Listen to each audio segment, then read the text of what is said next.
apa saja upaya yang bisa kita lakukan untuk meminimalisir kontaminasi bahan B3 dalam sebuah makanan yang kita konsumsi? Oke, terima kasih. Untuk mencari tahu kontaminasinya, ya carinya ilmu, ya, yang jelas ilmu.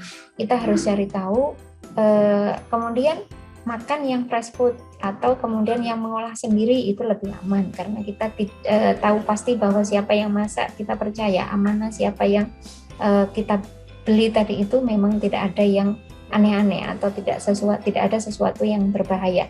Tapi kemudian ada juga cara-cara, misalnya kita favorit beli produk A misalnya lewat Shopee Food misalnya, ini saya sukanya yang ini gitu. Kita coba aja tes ya.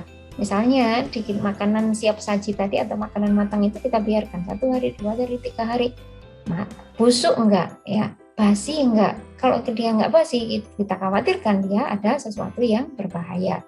Itu. Kemudian kalau yang tadi makan makanan yang dengan proses yang panjang itu memang dimanapun itu tidak termasuk yang saya sampaikan atau masuk di antioksidan tinggi, tidak termasuk. Misalnya kalian pagi-pagi punya snack ya, kalian bilang bahwa saya ingin diet, tidak ingin berat badan saya turun misalnya, saya tidak makan nasi, saya mengurangi konsumsi makan ini itu.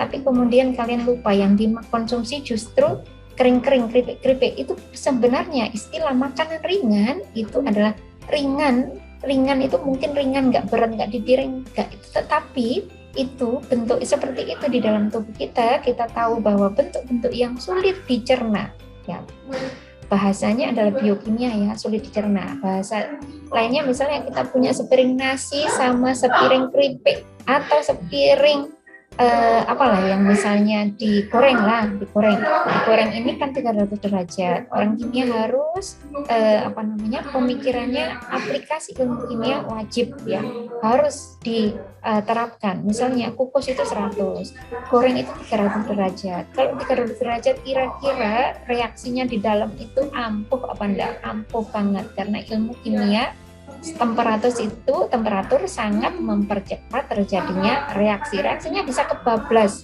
dari target yang kita inginkan. Nah, misalnya pisang goreng, pisang kukus, misalnya ini yang mudah, pisang goreng sama pisang kukus, sama satunya itu pisang segar. Manakah yang cepat basi? Nah, itulah sebenarnya yang cepat basi atau yang fresh itulah sebenarnya yang sangat tinggi antioksidan yang sangat baik untuk tubuh.